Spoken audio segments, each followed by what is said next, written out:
वेद सब सत्य विद्याओं का पुस्तक है। वेद का पढ़ना पढ़ाना और सुनना सुनाना सब आर्यों का परम धर्म है। ओम स्तुता मया वरदा वेद माता प्रचोदयन्तां पावमानि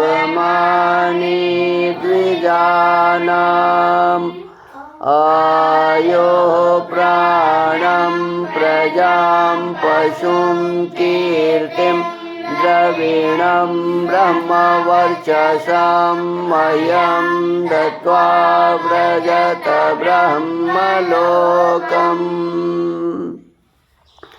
इदानीं वेदपाठो भविष्यति। अद्य ऋग्वेदस्य द्वितीयं मण्डलस्य सप्तदशं सूक्तस्य पाठो भविष्यति। पाठमान् मन्त्रस्य तदस्मै नव्यमङ्गिर इत्येतानि प्रथमानि पदानि सन्ति। अब वेद पाठ होगा। आज ऋग्वेद के दूसरे मंडल के 17वें सूक्त का पाठ किया जाएगा। पाठ किए जाने वाले मंत्र के तदस्मै नव्यमङ्गिर ये प्रारंभिक पद हैं।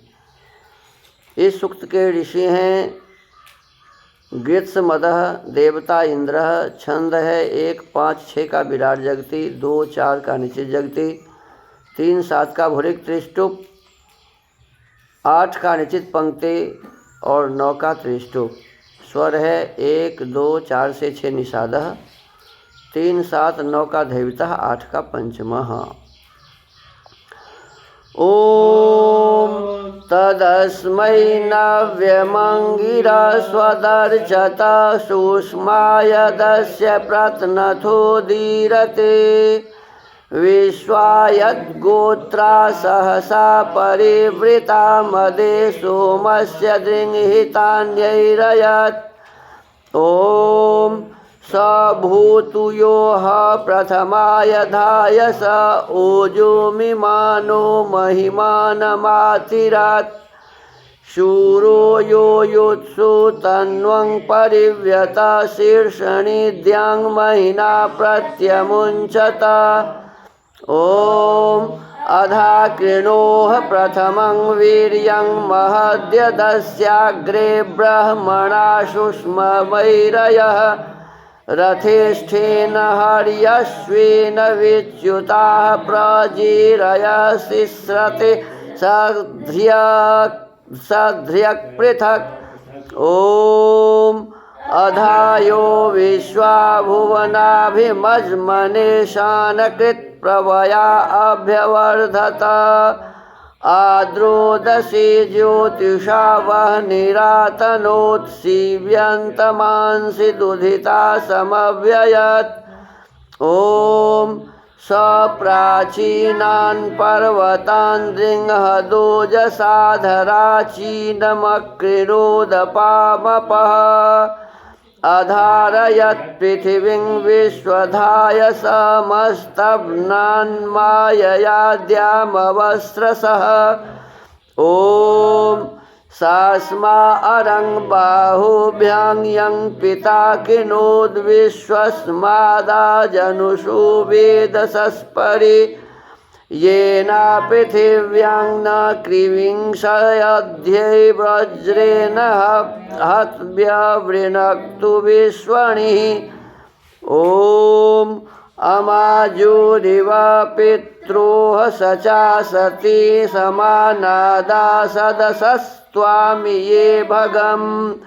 कृधि प्रकेतमुपमास्या भरदद्धिभागं तन्वो ये नमामः। ओम भोजं त्वामिन्द्र वयं हुवेम ददिष्ट्वामिन्द्रापांसि वाजान्। अविद्धीन्द्र चित्रया न ऊते कृधि वृषन्निन्द्र वस्य सूनः। ओम नूनं साते प्रतिवरं जरित्रे दुहीयदिन्द्र दक्षिणामघोनी शिक्षास्तोत्रेभ्यो मातिधग्भगो नो बृहद्वदेमा विदथे सुवीरा। अथ श्रद्धा सूक्तम्। ओम श्रद्धयाग्निः समिध्यते श्रद्धया हूयते हविः श्रद्धां भगस्य मूर्धनि वचसा वेदयामसि। ओम प्रियं श्रद्धे ददतः प्रियं श्रद्धे दिदासतः प्रियं भोजेषु यज्वस्विदं मौदितं कृधि। ॐ यथा देवा असुरेषु श्रद्धामुग्रेषु चक्रिरे एवं भोजेषु यज्वस्वस्माकमुदितं कृधि। ॐ श्रद्धां देवा यजमाना वायुगोपा उपासते श्रद्धां हृदयायाकूत्या श्रद्धया विन्दते वसु। ॐ श्रद्धां प्रातरहवामहे श्रद्धां मध्यं दिनं परि श्रद्धां सूर्यस्य निमृचि श्रद्धे श्रद्धापयेह नः इति श्रद्धा सूक्तम् इति वेदपाठः। इदानीं वेदस्वाध्यायो भविष्यति। अद्य यजुर्वेदस्य षष्ठोऽध्यायस्य षड्त्रिंशं मंत्रस्य स्वाध्यायो भविष्यति। स्वाध्यायमान मंत्रस्य प्रागपागु दगधरा इत्येतानि प्रथमानि पदानि सन्ति। अब वेद स्वाध्याय होगा। आज यजुर्वेद के छठे अध्याय के 36वें मंत्र का स्वाध्याय किया जाएगा। स्वाध्याय किए जाने वाले मंत्र के प्रागपागु दगधरा ये प्रारंभिक पद हैं। ओम प्रागपागुदगधराक् सर्वतस्त्वादिश आधावन्तु अम्बनिस्पर समरिर्विदाम्। इस मंत्र के ऋषि हैं प्रागपाग इत्यस्य मधुच्छन्दा ऋषिः सोमो देवता उष्णिक छन्दः ऋषभः स्वरः अथैतयोरपत्यानि किं कुर्युस्तौ कथं पालये युरित्याह। अब उनके पुत्र क्या क्या करें और वे पुत्रों को कैसे पालें, यह अगले मंत्र में कहा है। पिछले मंत्र में बताया गया था कि स्त्री पुरुष परस्पर कैसा बर्ताव करते, और अब कहा जा रहा है कि वह अपने पुत्र पुत्रियों को कैसे माने पालें, कैसे पालन करें।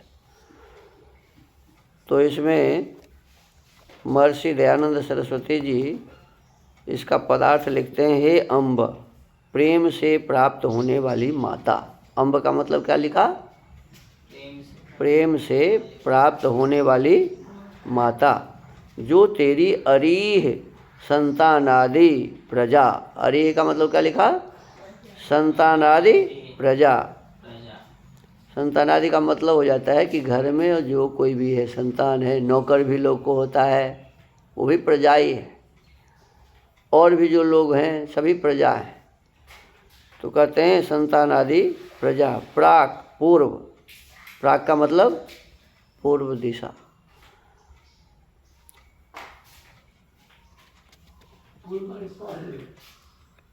प्राक माने पूर्व, अपाक पश्चिम, उदक उत्तर, अधराक दक्षिण, और भी सर्वतः सब दिशाओं से त्वा तुझे आ धावतु धाय प्राप्त हों। उन्हें नेह पर निरंतर प्यार कर और वे भी तुझे सम अच्छे भाव से जाने। भावार्थः माता और पिता को योग्य है कि अपने संतानों को विद्यादि अच्छे गुणों में प्रवृत्त कराकर अच्छे प्रकार उनके शरीर की रक्षा करें, अर्थात जिससे वे निरोग शरीर और उत्साह के साथ गुण सीखें। और उन पुत्रों को योग्य है कि माता पिता की सब प्रकार से सेवा करें। अब देखो, कल जो सुन रहे थे वहाँ गुरुकुल का कार्यक्रम, पौधा गुरुकुल का, तो उसमें एक विद्वान ये कह रहे थे कि नारियल देखा है, नारियल का ऊपर का जो होता है छिलका बहुत कठोर होता है। क्या होता है जी? अब उसको फोड़ते हैं, काटते हैं, तब भीतर में जो निकलता है वो नरम होता है, उसको खाया जा सकता है, ऊपर वाले को दांत से चिबाया नहीं जा सकता है।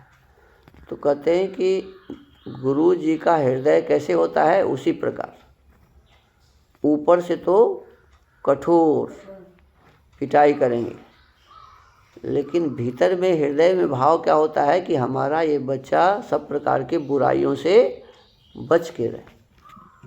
समझ में आएगी? गुरु जी के मन में, माता जी के मन में, पिताजी के मन में।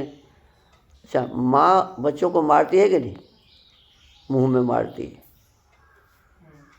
4-5 झापड़ लगा दी, तो इसका मतलब क्या है कि मेरा बच्चा मर जाए? ऐसा होता है क्या? जो बदमाशी करता रहता है वो बदमाशी उसका छूट जाए, ये है। तो यहाँ मैं भी आपको मारता हूँ, चाहे बातचीत बोलता हूँ, तो इस भाव से नहीं कि ये भाग जाए या ये क्या कहते हैं इसका कुछ नुकसान हो जाए, ये भाव नहीं होता है।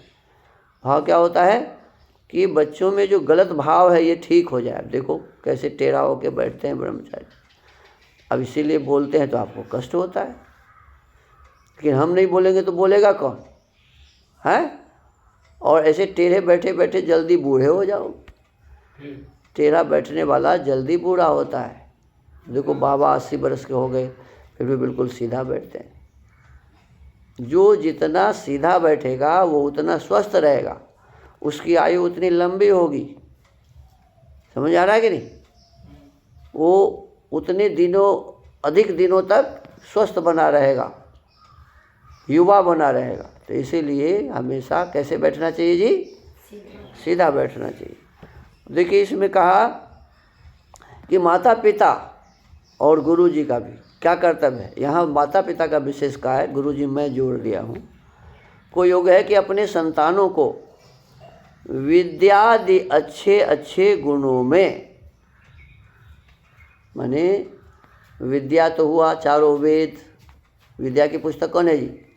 चारों वेद, 4 उपवेद, 4 ब्राह्मण ग्रंथ, 6 वेद के अंग, 6 वेद के उपांग, 11 उपनिषद, कल्प शास्त्र, ज्योतिष शास्त्र, ये सभी क्या है जी? ये सभी विद्या के पुस्तक हैं। जितने भी स्मृति अच्छे हैं, जैसे खास करके मनु स्मृति, उसमें जो लोगों ने फेंट दिया है गलत, उसको छोड़ के, प्रक्षिप्त को छोड़ के, जो वैदिक हैं, वेद के अनुकूल हैं, वो ये सभी विद्या के पुस्तक हैं, विद्या के ग्रंथ हैं। तो इन ग्रंथों को माता पिता को अपने बच्चों को पढ़ाना चाहिए। हमारे आचार्य देवव्रत जी हैं, अपने यहाँ आए हुए हैं, डॉक्टर देवव्रत जी, आर्य वीर दल के सबसे बड़े व्यक्ति हैं, वो अध्यक्ष पूरे विश्व के, और उनका उम्र 85 वर्ष से भी ऊपर हो गया, अब फिर भी बिल्कुल स्वस्थ हैं, व्यायाम करते हैं, लोगों को करवाते हैं। उन्होंने कहा कि आज गुरुकुलों में जो शिक्षा होनी चाहिए वो किसी में नहीं हो रहा है। क्यों? कि न गार्जियन, माता पिता अपने बच्चों को ऐसा पढ़ाना चाहते हैं, और न बच्चे वैसे पढ़ने चाहते हैं। तो फिर वो शास्त्र कब पढ़ाई होगी?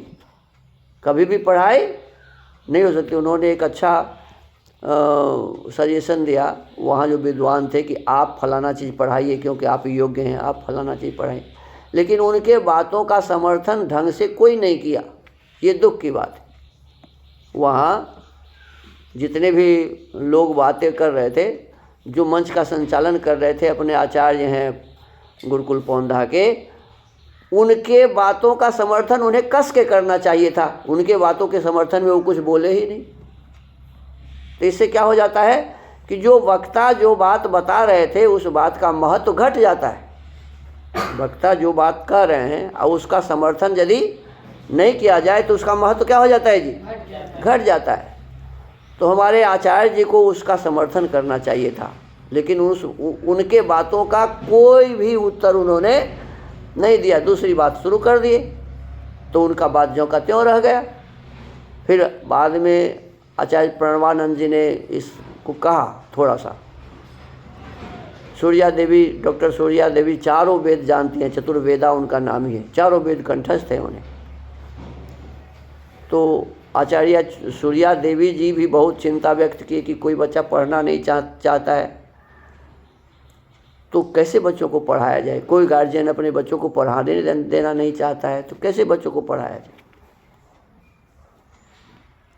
तो इस प्रकार से डॉक्टर साहब कह रहे थे, डॉक्टर देवव्रत जी, कि हम आप सबको जो विद्या की पुस्तकें हैं उस विद्या की पुस्तकों को ठीक से पढ़ने का अपने भीतर में भावना बनानी चाहिए। केवल भावना नहीं बनानी चाहिए, उसे पढ़ना चाहिए। बहुत अच्छी बात है। यही बात यहाँ कहा जा रहा है कि माता पिता क्या क्या कर्तव्य है कि हमारे बच्चे विद्या से युक्त हों। क्या कहा जा रहा है? हमारे बच्चे क्या हो जी? तो विद्या की पुस्तक पढ़ेंगे तब ना विद्या से युक्त होंगे। अब स्कूल में जाते हैं, दुकान दूध दूनी चार, वो कहते हैं कि बस हो गया विद्या, अब खत्म है। परीक्षा दे दो, इंजीनियर बन जाओ, डॉक्टर बन जाओ, प्रोफेसर बन जाओ, सब बन जाओ। अरे बनने के लिए थोड़े मना है, लेकिन विद्या की पुस्तक तो पढ़ो। अब विद्या की पुस्तक जानते ही नहीं है ये लोग। ये जितने ही डॉक्टर, इंजीनियर, प्रोफेसर हैं उनको पता ही नहीं है कि विद्या की पुस्तक क्या है। अरे जब आप डॉक्टर बन सकते हैं पढ़ाई करके, इंजीनियर बन सकते हैं, आप कलेक्टर बन सकते हैं पढ़ाई करके, तो आप वेद के विद्वान नहीं बन सकते क्या? बन सकते कि नहीं बन सकते? आप बन सकते हैं। तो ये भी आपके भीतर में जुनून होनी चाहिए कि मैं उस क्षेत्र में भी ऊपर से ऊपर, आगे से आगे बढ़ूं और इस क्षेत्र में भी आगे से आगे बढ़ूं, कोई भी विद्या छूटने न पाए। अब सत्यार्थ प्रकाश हम लोग पढ़ रहे हैं, तीसरे समूलास में पढ़े थे नहीं कि कितने दिन में क्या क्या पढ़ना चाहिए था ना। तो उसके अनुसार कौन पढ़ेगा जब आपके हृदय में भावना ही नहीं बनेगी पढ़ने की। तो आपके माता पिता के मन में तो थोड़ा सा है भी कि मेरा बच्चा विद्वान बने, लेकिन आप ही के मन में नहीं है। एक कहता है कि मैं मिस्त्री बनूंगा, किसी का तो बिजली का, है ना, उससे आगे बढ़ने की इच्छा ही नहीं है। अरे बिजली का मिस्त्री बनो, अच्छी बात है, लेकिन हमारी विद्या की पुस्तक जो कोई छूटने न पाए उसका भी मैं भी क्या बनूं? विद्वान बनूं। ये भाव मेरे मन में होने, समझ में आया कि नहीं आया? आपके हृदय में होने चाहिए भाव। तो ये कहते हैं कि माता पिता अपने संतानों को विद्या आदि अच्छे अच्छे गुणों में प्रवृत्त कराकर अच्छे प्रकार उनके शरीर की रक्षा करें। देखो व्यायाम क्यों करवाते हैं। और दुर्भाग्य है कि मैं चला जाता हूँ तो आप व्यायाम ही नहीं करती। बहुत दुर्भाग्य है ये। हम रहते थे तो स्कूल जाने से पहले आप दौड़ते भी थे, व्यायाम भी करते थे। हम चले जाते हैं तो बस अब बाबा को आप लोग ठग लेते हैं कि समय हमारे पास नहीं है, हम तो स्कूल जाएंगे। ये गलत बात है। आपका शरीर ठीक ही नहीं रहेगा। जो ठीक से व्यायाम नहीं करेगा उसका शरीर कभी भी ठीक होगा ही नहीं।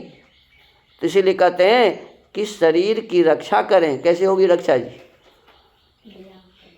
खूब माने खाओ, सोए रहो तो इससे रक्षा हो जाएगी? नहीं।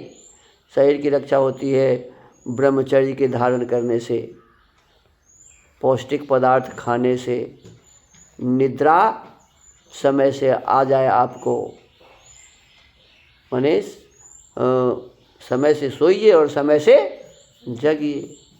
ये सब ब्रह्मचर्य के, ये सब क्या कहते हैं, शरीर के स्वस्थ रखने का साधन है। तो माता पिता इस प्रकार से बच्चों को सिखाए, ऐसा कहा, जिससे वे निरोग शरीर, कैसे, निरोग शरीर वाला हो और उत्साह के साथ गुण सीखें। देखो क्या कहा, उत्साह के साथ गुण सीखें। आप में उत्साह होने चाहिए अनेक प्रकार के गुणों को सीखने का। अब देखिए आपकी क्या योजना होनी चाहिए, हम यहाँ भी किसी से कम ना हो और जहाँ भी पढ़ाई करने जाते हैं सब बच्चों में हम सबसे आगे हों। नहीं समझ में आया? विद्या में ऐसे नहीं कि आगे बैठ जाओ तो हो गया, समझ में आया ना? विद्या में आपके साथ जितने बच्चे पढ़ने वाले हैं उनमें हम सबसे आगे हों, ये भाव होने चाहिए।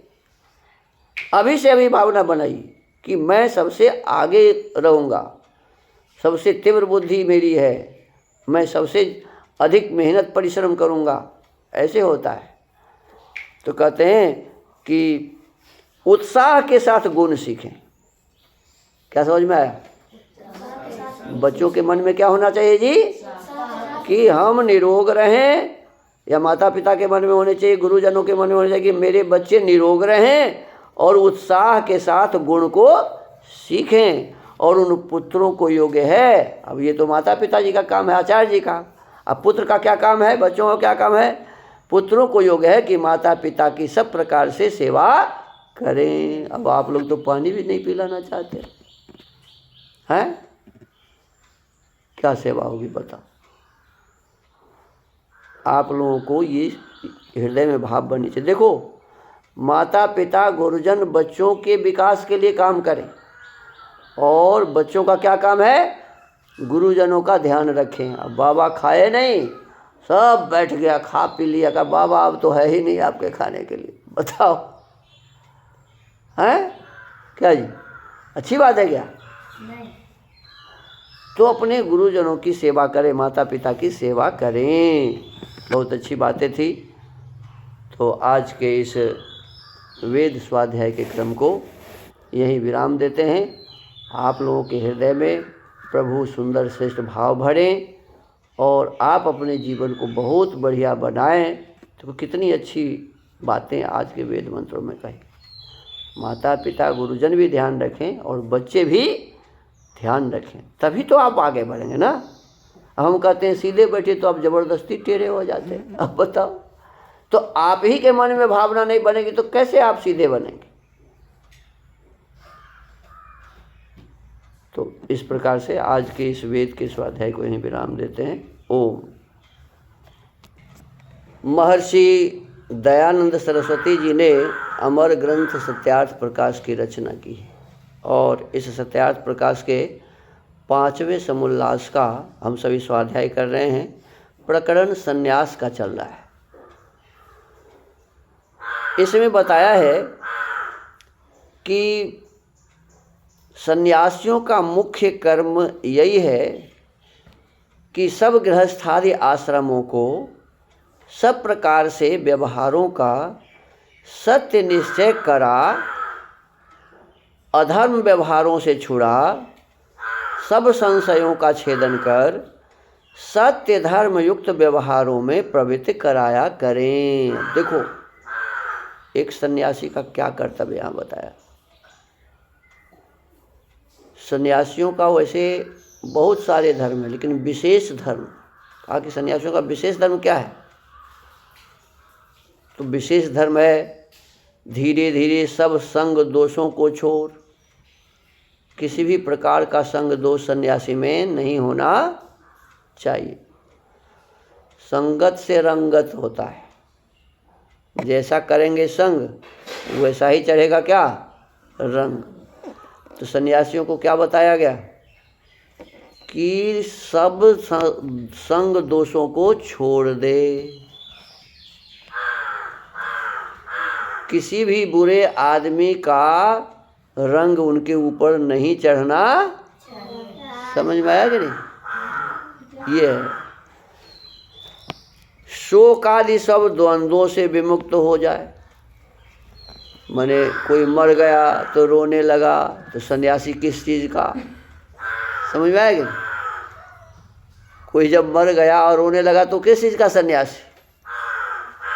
अरे सन्यासी सब प्रकार के माया मोह से ऊपर हो जाते हैं। तो क्या कहा कि सब हर्ष, किसी की शादी हो गई तो खुश हो गया। अरे सन्यासी को किसी के शादी से क्या मतलब?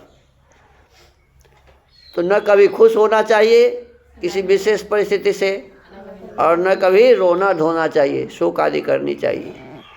सब द्वंद्वों से विमुक्त होकर, सन्यासी द्वंद्व कहते हैं सुख दुख, हानि लाभ, है ना, यश अपजश, मान अपमान, ये सभी संग दोष हैं। तो इन संग दोषों से छूटकर, अलग रह के, छोड़कर, विमुक्त होकर सन्यासी ब्रह्म ही में अवस्थित होता है। बस हर क्षण परमात्मा में हम हैं, परमात्मा मुझ में है, परमात्मा से मैं अलग नहीं हूँ, परमात्मा मेरी रक्षा कर रहे हैं। दिन रात हर क्षण हर समय बस केवल परमात्मा के आनंद में मग्न रहता है। ये है सन्यासी का विशेष धर्म, ब्रह्म में अवस्थित होता है। सन्यासियों का मुख्य कर्म यही है। अब देखो तो धर्म हो गया, है ना जी, कि सभी प्रकार के द्वंद्वों से अलग हो रहे और परमात्मा में मग्न रहे, ये हो गया धर्म। ये क्या हो गया? अब कर्म क्या है?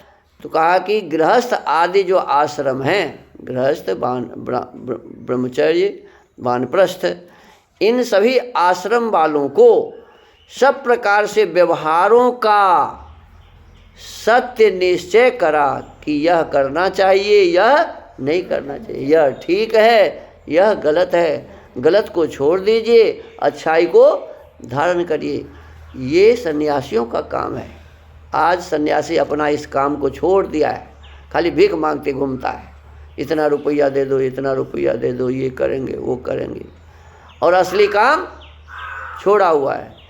ये जितना सन्यासी अपने देश में है, सब यदि इस काम को करना शुरू कर दे कि सबके भीतर की अज्ञानता कैसे दूर होगा, तो हमारा देश पुनः आर्यावर्त बन जाएगा, सभी आर्य बन जाएंगे। तो कहा कि सत्य व्यवहारों, सब प्रकार से व्यवहारों का सत्य निश्चय करा, अधर्म व्यवहारों से छुड़ा। सत्य व्यवहारों का निश्चय कराकर, अधर्म व्यवहारों को छुड़ाकर, सब संशयों का छेदन कर, कोई भी शंका लोगों में न रहे, ये सन्यासियों का काम है। सत्य धर्म युक्त व्यवहारों में प्रवृत्त कराया करें, ये सन्यासियों का मुख्य धर्म है। आगे प्रश्न करता है, संन्यास ग्रहण करना ब्राह्मणी का धर्म है व क्षत्रियादि का भी? संन्यास कौन ग्रहण करे? तो इसमें कहते हैं कि ब्राह्मण ही को अधिकार है। जब तक ब्राह्मण नहीं बनेगा तब तक संन्यास धर्म का पालन नहीं कर सकता है। तो पहले ब्रह्मचारी को ब्राह्मण बनना चाहिए, गृहस्थी को ब्राह्मण बनना चाहिए, वानप्रस्थी को क्या बनना चाहिए जी? ब्राह्मण बनना चाहिए। पहले ब्राह्मण बनो, ब्रह्मणत्व को जीवन में धारण करो, और जब आपका ब्रह्मणत्व पक्का हो गया तो फिर आप संन्यास में जाने के योग्य बन गए। तो वानप्रस्थ होता ही इसीलिए है कि हम अपने आप को इतना मलें, इतना साफ करें, इतना शुद्ध पवित्र करें कि हम क्या बन जाएं? ब्राह्मण बन जाएं, और फिर संन्यास बन जाए, संन्यास ले लें। तो संन्यास लेने के लिए ब्राह्मण बनना आवश्यक है। ब्राह्मण ही को अधिकार है, क्योंकि जो सब वर्णों में पूर्ण विद्वान, धार्मिक, परोपकार प्रिय मनुष्य है, उसी का ब्राह्मण नाम है। अब ब्राह्मण नाम ये नहीं कि फलना झा का बेटा है इसीलिए ब्राह्मण है, ये फलना पांडे का बेटा है इसीलिए ब्राह्मण है। अरे झा ब्राह्मण का बेटा होने से कोई ब्राह्मण नहीं होता। समझ रहे राघव जी? सीधा होके बैठिए। पांडे का बेटा होने से कोई ब्राह्मण नहीं होता है, मिश्र का बेटा होने से कोई ब्राह्मण नहीं होता है, चौधरी ठाकुर का बेटा होने से कोई ब्राह्मण नहीं होता है। क्या है ब्राह्मण? कौन है? कहा कि जो पूर्ण विद्वान है। क्या है जी? पूर्ण विद्वान है, धार्मिक है, धर्म के किसी भी नियम को छोड़ता नहीं है। परोपकार प्रिय है, जो दूसरों के उपकार में अपने जीवन को लगाता है। ये शरीर मिला ही है परोपकार करने के लिए। परोपकाराय फलंति वृक्षा, जैसे आम लगता है फल वृक्ष में, क्यों? दूसरे के लिए। परोपकाराय दुहंति गावः, गाय दूध क्यों देती है जी? दूसरों के लिए। परोपकाराय बहंती नद्या, नदी में जल क्यों चलती है? दूसरों के लिए। ऐसे कहते परोपकारार्थमिदं शरीरम, हमारा आपका ये शरीर परोपकार के लिए ही बना हुआ है, दूसरों के उपकार के लिए ही। और ये ब्राह्मण का मुख्य कर्म है, ये ब्राह्मण का मुख्य कर्म है। कहते हैं पूर्ण विद्वान धार्मिक परोपकार प्रिय मनुष्य है, उसी का ब्राह्मण नाम है। समझ गए कि नहीं? ब्राह्मण किसे कहते हैं?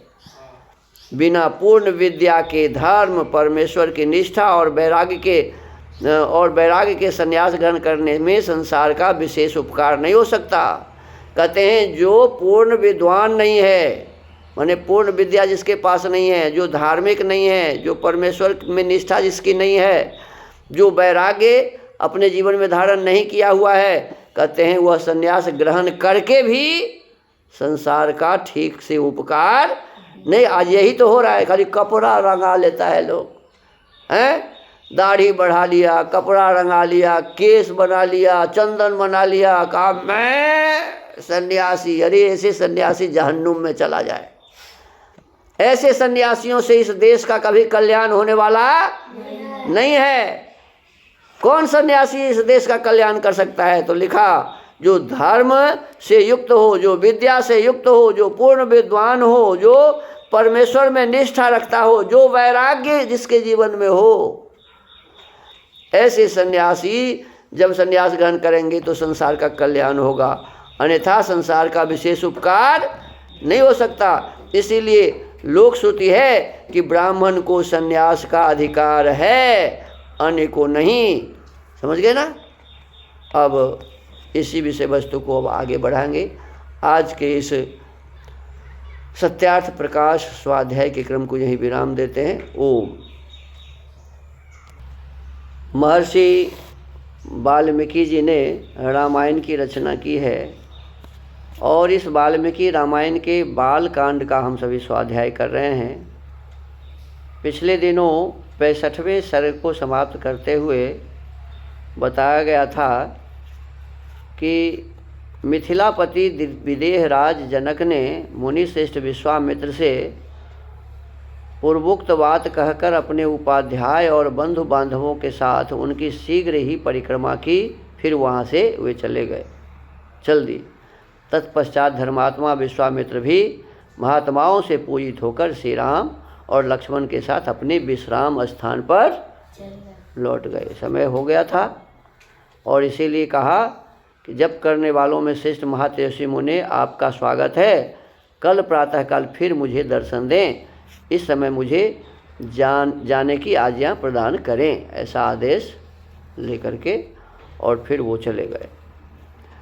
अब दूसरे दिन प्रातःकाल पुनः वो विश्वामित्र जैसा बोले थे कि कल प्रातःकाल मिलेंगे, और प्रातःकाल आए विश्वामित्र जी के पास। क्या कहते हैं? ततः प्रभाते विमले कृतकर्मा नराधिपः विश्वामित्रं महात्मानं आजुहाव सराघवं तमर्चयित्वा धर्मात्मा शास्त्रदृष्टिन कर्मणा राघवौ च महात्मानौ तदा वाक्यमुवाचः।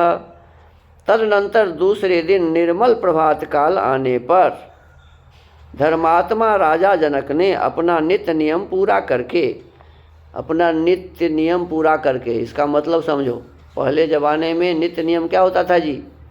प्रातःकाल जगने के पश्चात शौचालय से निवृत्त होकर स्नान आदि करके संध्या हवन इतना जो कर लेते थे वो नित्य कर्म पूरा कर लेते थे। सब अपने से शेष जनों को प्रणाम करना, ये सब काज करके फिर धर्मात्मा राजा जनक ने अपना नित्य नियम पूरा करके श्री राम और लक्ष्मण सहित महात्मा विश्वामित्र जी को बुलाया और शास्त्रीय विधि के अनुसार मुनि तथा उन दोनों महामनस्वी राजकुमारों का पूजन करके इस प्रकार कहा।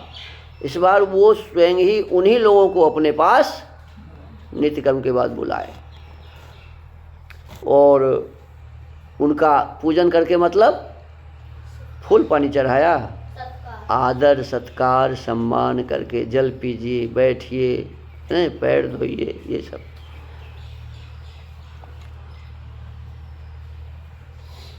भगवन् स्वागतं तेस्तु किं करोमि तवानघ भवानाज्ञापयतु मामाज्ञाप्यो भवता ह्यहम्।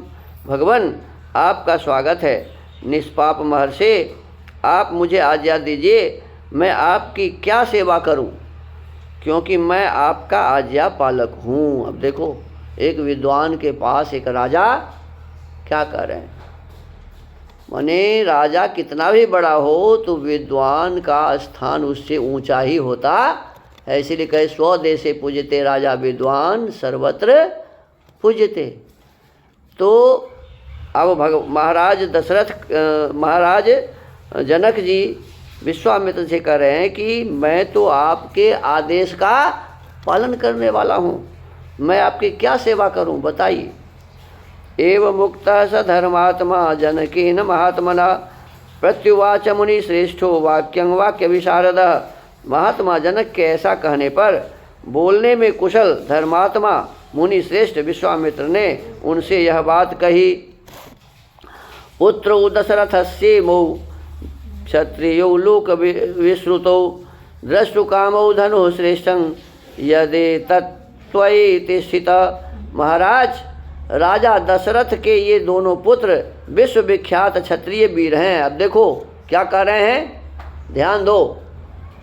विश्वामित्र जी क्या कर रहे हैं कि ये लक्ष्मण और राम विश्वविख्यात धनुर्धर हैं, वीर क्षत्रिय वीर हैं। विश्वविख्यात का मतलब जिसको सब जानता है, सारे दुनिया के लोग जिन्हें जानते हैं उसी को क्या कहेंगे जी, विश्वविख्यात। तो इसका मतलब है कि विश्वामित्र जी के पास आए हुए तो मात्र 4-5 दिन हुए हैं इनको। अरे जितना दिन लगा उनके यज्ञ करने में, और फिर वहाँ से क्या कहते हैं यहाँ आने में तो 5-10 दिन का ही समय था। नहीं, इसमें जो लिखा हुआ है इसके हिसाब से थोड़े ही दिन उनके पास थे। और इसका मतलब है कि उससे पहले अपने माता पिता के पास वो बहुत ही ख्याति प्राप्त कर चुके थे, पूरे दुनिया के लोग उन्हें जानते थे। इसलिए कहते हैं कि ये क्षत्रिय वीर हैं और आप विश्वविख्यात हैं। क्या हैं, विश्वविख्यात हैं। आपके यहाँ जो यह श्रेष्ठ धनुष रखा है उसे देखने की इच्छा रखते हैं। क्या कहा कि आपके यहाँ जो ये धनुष रखा हुआ है, आपने जो यज्ञ कर रहे हैं आप, तो ये इस धनुष को ये भी देखना चाहते हैं। एतद्दर्शय भद्रं ते कृतकामो निपातमजो दर्शनादस्य धनुषो यथेष्टं प्रतियास्यतः। आपका कल्याण हो वह धनुष इन्हें दिखा दीजिए, इससे इनकी इच्छा पूरी हो जाएगी। केवल धनुष देखने के लिए आया है, ये देखना चाहते हैं, आप दिखा दीजिए, बस इनकी इच्छा पूरी हो जाएगी। फिर ये दोनों राजकुमार उस धनुष के दर्शन मात्र से संतुष्ट हो इच्छानुसार अपनी राजधानी को लौट जाएंगे। देखकर अपने राजधानी लौट जाएंगे और कोई काम इनको नहीं है। एवं मुक्तस्तु जनकः प्रत्युवाच महामुनिम श्रूयतामस्य धनुषो यदर्थमिह तिष्ठति। मुनि के ऐसा कहने पर राजा जनक महामुनि विश्वामित्र से बोले, मुनिवर इस धनुष का वृत्तांत सुनिए। अब पहले वो क्या सुना रहे हैं कि यह आखिर धनुष है कैसा, बताना पड़ेगा ना जी। जिस उद्देश्य से यह धनुष यहाँ रखा गया वह सब बताता हूँ। यहाँ धनुष क्यों रखा गया है। देवराते ते ख्यातो निमेर्ज्येष्ठो महीपति न्यासोऽयं तस्य भगवन् हस्ते दत्तो महात्मनः। भगवान निमि के ज्येष्ठ पुत्र राजा देवरात के नाम से विख्यात थे। एक राजा थे, उनका नाम था निमि। क्या नाम था जी, निमि। और निमि के एक बेटा था, उनका नाम था देवरात। क्या नाम था, देखो ये सब याद करने वाली चीज़ है, इतिहास की बातें। तो निमि महाराज थे, उनके बेटा का नाम क्या था जी? देवरात। कहते हैं उन्हीं महात्मा के हाथ में यह धनुष धरोहर के रूप में दिया गया था। किनको दिया गया था? देवरात महाराज को। दक्ष यज्ञवधि पूर्वं धनुरायम्य वीर्यवान विध्वंस्य त्रिदशान्रुषात् सलीलमिदमब्रवीत् यस्माद् भागार्थिनो भागं न कल्पयत मेसुराः वरांगानि महारहानि धनुषा शातयामि वह। कहते हैं पूर्व काल में दक्ष यज्ञ विध्वंस के समय परम पराक्रमी भगवान शंकर ने खेल खेल में ही रोष पूर्वक इस धनुष को उठाकर यज्ञ विध्वंस के पश्चात देवताओं से कहा, देवगण मैं यज्ञ में भाग प्राप्त करना चाहता था किंतु तुम लोगों ने नहीं दिया, इसलिए इस धनुष से मैं तुम सब लोगों के परम पूजनीय श्रेष्ठ अंग मस्तक काट डालूंगा। किसने कहा? शंकर भगवान ने। माने जनक जी कहानी सुना रहे हैं। किनको? विश्वामित्र जी को और राम लक्ष्मण जी को।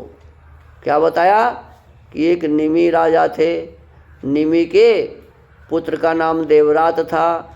देवरात को धनुष रखने के लिए किसी ने दिया था। कौन दिया? अब इसकी कहानी कहते हैं कि एक बार, ये कथा है कि एक बार हिमालय आदमी का नाम था, ऋषि मने हिमाद्री नाम क्या था? मने हिमालय समझ लो, हैं। राजा का नाम क्या था? हिमालय। उनकी बेटी उमा थी। उनकी बेटी का क्या नाम था जी? उमा। अब वो अपने बेटे की शादी शंकर जी के साथ कर दिए। किनके साथ? शंकर जी के साथ। और शंकर जी एक यज्ञ कर रहे थे, वो हिमालय गिरिराज, क्या कहते हैं उनको? तो हिमालय गिरिराज यज्ञ कर रहे थे। ये हिमालय नहीं जो पत्थर वाला है, किसी का नाम था, राजा था। अरे पत्थर कहीं यज्ञ करेगा? हैं? ये जो अभी हिमालय है वो थोड़े यज्ञ करेगा। हिमालय किसी व्यक्ति का नाम था, गिरिराज, है ना। तो वो यज्ञ कर रहे थे और अपने दामाद को उसमें निमंत्रण, बोलो, नहीं दिए। अब जब निमंत्रण नहीं मिला तो वही आकर के कहते हैं शंकर ने खेल खेल में इस धनुष को उठा लिया, क्रोध में आकर रोषपूर्वक, हैं।